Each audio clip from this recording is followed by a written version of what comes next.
Hi, I tell very exciting and horrifying stories to everyone. I suggest you subscribe because I post such stories every day. Story 1. The House on Garrison Lane. The New Beginning. When Sarah Walker found the small house on Garrison Lane, she thought she'd finally caught a break. After a messy divorce and years of struggling to find stability for herself and her 10-year-old son, Ben, the modest home in the quiet suburban neighborhood seemed like a fresh start. The house was nothing special. 2 bedrooms, a slightly overgrown yard, and creaky wooden floors. But the rent was affordable, and the landlord, Mr. Calhoun, seemed eager to lease it quickly. "It's been vacant for a while," he said, avoiding eye contact. "Needs a bit of love." Sarah noticed the hesitation in his voice but dismissed it. She was desperate, and the house was the best she could afford. Besides, Ben loved the backyard with its old oak tree and the promise of a treehouse they could fix up together. The unsettling noises. The first few nights in the house were uneventful, but Sarah quickly realized the house wasn't as quiet as it seemed. At night, she heard faint creaks and groans, as though the house were settling into itself. She chalked it up to the age of the building. But then the noises became more distinct. The sound of footsteps on the stairs in the dead of night, the faint rustling of something moving through the walls. Sarah convinced herself it was raccoons or rats and promised Ben they'd call an exterminator. "Mom, do you hear the knocking?" Ben asked one morning, his wide eyes filled with unease. "What knocking?" "From the basement," he whispered. "It's like someone's trapped down there." Sarah brushed it off, reminding him the basement was just a dusty storage space. But later that day, while cleaning, she heard it too, a faint, rhythmic tapping coming from the floorboards beneath her feet. The locked room. The basement door had always been locked. When Sarah asked Mr. Calhoun about it, he waved her off. "The key's lost," he said. "Nothing down there but junk. Don't worry about it." But Sarah did worry. The noises were becoming more frequent, and Ben began waking up at night, crying about shadows moving in his room. "They keep looking at me," he said, "like they're waiting." One afternoon, while cleaning the closet, Sarah found a rusted key tucked in the corner beneath a pile of old papers. Her heart raced as she realized it might unlock the basement door. Despite her apprehension, curiosity got the better of her. The door creaked open to reveal a narrow staircase leading down into darkness. The air was damp and heavy, carrying the scent of mildew and something metallic. At the bottom of the stairs, she found a single, dim light bulb and a concrete floor littered with old, broken furniture. In the far corner of the basement was a small, locked room. Scratched into the wooden door were deep gouges, as though someone or something had clawed at it desperately. The diary. Sarah searched the basement further and found an old wooden chest. Inside was a collection of photographs, newspaper clippings, and a worn leather-bound diary. The photographs were black and white, depicting a family that had once lived in the house. A man, a woman, and a little girl with long, dark hair. The diary belonged to the woman, Alice, who wrote about her husband's violent outbursts and their daughter, Lucy, who had begun hearing voices after they moved in. Alice described how Lucy claimed she saw figures in the walls and heard whispers at night. The final entry read, "I locked the door, but I can still hear her." Sarah's blood ran cold. The diary had been written decades ago, yet the stories matched Ben's recent claims about shadows and noises. The whispering figures. That night, Sarah heard the whispers. At first, they were faint, like distant murmurs carried on the wind. But as the hours passed, they grew louder, clearer. It wasn't just one voice. It was many, overlapping, speaking words she couldn't understand. Panicking, she ran to Ben's room and found him standing at the window, staring out at the oak tree in the backyard. "What are you doing?" she demanded. "She wants to come in," he said, his voice monotone. "Who?" Ben turned to her, his face pale. "Lucy." Sarah pulled him away from the window and tried to calm him down, but the whispers didn't stop. They seemed to emanate from every corner of the house, growing louder with every second. The locked room reopens. Desperate for answers, Sarah returned to the basement with the rusted key. She hesitated before the claw-marked door, the whispers now deafening. Summoning her courage, she unlocked it and stepped inside. The room was small and empty, save for a single child's chair facing the wall. On the wall were crude drawings, figures with long, distorted limbs and hollow faces. Beneath the chair, she found a small bundle of bones wrapped in a tattered blanket. As she picked up the bundle, the whispers stopped. The haunting truth. Mr. Calhoun admitted the truth when she confronted him. Decades ago, Lucy had gone missing, and her parents had claimed she'd run away. But rumors in the neighborhood suggested otherwise, that the father, in a fit of rage, had locked her in the basement where she died. Unable to face the truth, the family left, and the house had remained haunted ever since. Sarah wanted to leave, but the house wouldn't let them go. That night, the whispers returned, angrier than before. The walls seemed to close in, shadows moving with malicious intent. In a desperate act, Sarah took the bundle of bones to the oak tree in the backyard and buried them beneath its roots. As she covered the grave, she whispered a prayer, begging Lucy to find peace. The quiet aftermath. The whispers stopped, the house grew still, and the oppressive atmosphere lifted. Sarah and Ben moved out a week later, leaving Garrison Lane behind. But sometimes, in her dreams, Sarah saw the oak tree, and beneath its roots, a pale hand reached upward, clawing at the soil. Story 2. The Stranger at the End of the Road. The remote cabin. Mark and Laura were eager for their weekend getaway. After months of grueling work schedules and city noise, the idea of a secluded cabin in the woods seemed like the perfect retreat. The cabin was miles away from civilization, at the end of a long, winding dirt road. No neighbors, no traffic, no distractions, just peace and quiet. The cabin itself was rustic but comfortable, with a wood-burning stove, cozy furniture, and large windows that overlooked the dense forest. The rental came with a warning. Cell service is spotty, and the landline doesn't always work. In case of emergency, drive back to the main road. It seemed like a minor inconvenience at the time. The first day was everything they'd hoped for. They cooked a simple dinner, played cards by candlelight, and watched the stars come out. But as night fell, the silence became oppressive, the kind of quiet that makes you hyper-aware of every creak, every rustle in the woods. The first knock, at midnight, just as they were settling into bed, a knock echoed through the cabin. It was loud and deliberate, shattering the stillness of the night. Mark froze, exchanging a glance with Laura. "Who could that be?"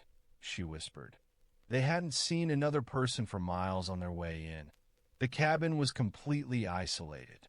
Mark grabbed a flashlight and cautiously approached the door. "Who's there?" he called out. No answer. The knock came again, louder this time. Mark opened the door a crack and shone his flashlight into the darkness. There was no one there.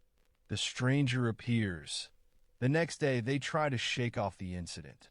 It was probably an animal, they told themselves, or maybe a branch hitting the door in the wind. Still, they couldn't ignore the unease that lingered. That evening, as they were cleaning up after dinner, they noticed movement at the edge of the woods. A figure stood there, partially hidden by the trees. It was a man, tall and thin, wearing a tattered coat. His face was obscured by shadows. "Hey," Mark called out, stepping onto the porch. "Do you need help?" The man didn't respond. He just stood there motionless, watching. Laura pulled Mark back inside and locked the door. "We need to leave," she said, her voice trembling. But their car wouldn't start. Mark checked the engine and found nothing visibly wrong. It was as if the vehicle had simply died. They decided to wait until morning, hoping the man would be gone. The unwelcome visitor. That night, the knocks returned. This time, they came from the windows, the walls, the roof. Mark and Laura sat huddled together in the living room, a fireplace poker in Mark's trembling hand. The knocking was relentless, a constant rhythm that seemed to come from everywhere at once. When it finally stopped, there was a long silence. Then, they heard the front door creak open. Mark jumped to his feet, gripping the poker tightly. "Stay here," he whispered to Laura. As he approached the door, he saw muddy footprints leading inside. The prints were too large, too distorted, as though the intruder had been dragging their feet, or something else. The footprints led into the kitchen, then stopped abruptly. The man was nowhere to be seen. The message. The next morning, they found a crude message scratched into the wooden deck outside. "You can't leave." The cabin's landline was dead, and their phones still had no signal. They decided to hike to the main road, but as they packed their bags, they noticed something chilling. All their belongings had been disturbed. Clothes were scattered, their food supplies opened, and their car keys were missing. It was as if someone or something had been watching them closely. The chase. Desperate, they left the cabin on foot. The dirt road stretched endlessly ahead of them, winding through the dense forest. But no matter how far they walked, the cabin seemed to remain in sight, as though they were moving in circles. The man appeared again, this time standing in the middle of the road. His head tilted unnaturally, and his arms hung limply at his sides. "Why are you doing this?" Laura screamed. The man raised one hand, pointing at them, and began to walk forward. His movements were jerky and unnatural, like a puppet on strings. Mark and Laura ran, their breaths ragged, the sound of footsteps closing in behind them. The cabin returns. When they finally stopped, gasping for air, they found themselves standing in front of the cabin again. It was as if they'd never left. The front door was open, swinging gently in the breeze. Inside, the furniture was overturned, the windows shattered. The message on the deck had changed. "You belong here." Laura refused to go inside, but Mark insisted they had no choice. "We'll barricade ourselves in," he said. "Wait until daylight." But as they entered, the door slammed shut behind them, and the sound of locks clicking echoed through the cabin. The man's voice came from somewhere deep within. "You were never meant to leave." The endless night, the hours dragged on, the darkness outside absolute. They heard footsteps above them, below them, inside the walls. Mark tried to break a window, but the glass wouldn't budge no matter how hard he struck it. Laura found a photograph tucked into a drawer. It showed the man standing in front of the cabin, smiling faintly. Scrawled on the back were the words, "I waited, and so will you." As the night wore on, the walls seemed to close in, the air growing colder. Shadows moved on their own, stretching across the room. The man's figure appeared in the corner, flickering like a fading image, his hollow eyes fixed on them. "You can't escape," he said. "You're part of this now." The aftermath. Days later, a search party found the cabin. It was empty, the door ajar, the interior untouched. Mark and Laura were never seen again, but their belongings were still there, neatly arranged as if they'd never left.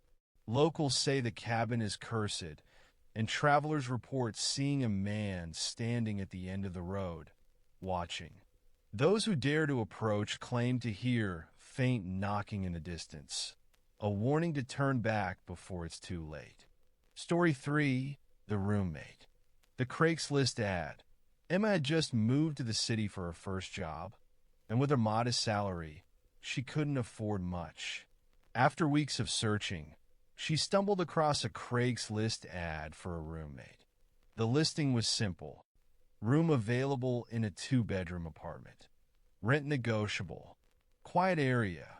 No pets. The price was too good to pass up, so she reached out. The landlord, a woman named Marcy, replied almost instantly, inviting Emma to come see the place that evening. When Emma arrived, the building was old but well-maintained. Marcy greeted her with a warm smile. "I don't live here," Marcy explained. "The apartment belongs to my nephew, Lucas. He's a bit shy, but he keeps to himself. I handle the lease for him." Marcy showed Emma around. The apartment was clean, sparsely furnished, and surprisingly spacious. "Lucas works nights," Marcy said, "so you won't see much of him. He's very private, but respectful." It seemed perfect, and Emma moved in the next day. The quiet roommate. True to Marcy's word, Lucas was elusive. Emma heard him leave late at night and return in the early hours of the morning.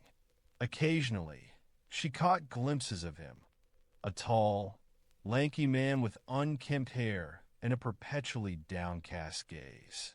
He barely spoke, muttering only a quick hey or sorry if they passed each other in the hallway. Emma tried not to take it personally. She figured he was just introverted, and since she valued her own space, she didn't push for conversation. But there were oddities she couldn't ignore. Lucas's bedroom door was always locked, even when he wasn't home. The smell of bleach occasionally wafted from his room, and the few times she looked into the trash, she noticed empty bottles of cleaning supplies and stacks of used gloves. The stranger's visit. One evening, there was a knock at the door. Emma opened it to find a man in his 30s, looking agitated. "Is Lucas here?" he asked, his voice tense. "He's out," Emma replied. "Can I take a message?" The man hesitated, glancing over his shoulder as if someone were watching. "Tell him I need to talk to him. It's urgent." Before she could ask for his name, he turned and walked away. When Lucas came home later that night, Emma mentioned the visitor. Lucas's face turned pale, and for the first time, he looked directly at her. "Did he say anything else?" he asked sharply. "No, just that it was urgent." Lucas muttered something under his breath and disappeared into his room, slamming the door shut. That night, Emma heard him pacing for hours. The locked door. As the weeks went on, Emma began noticing more strange behavior.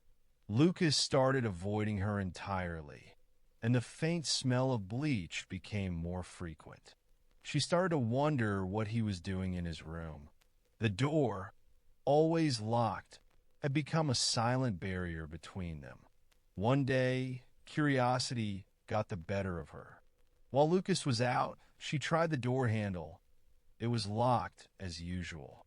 But as she leaned closer, she noticed scratch marks around the frame, as if someone had tried to force it open.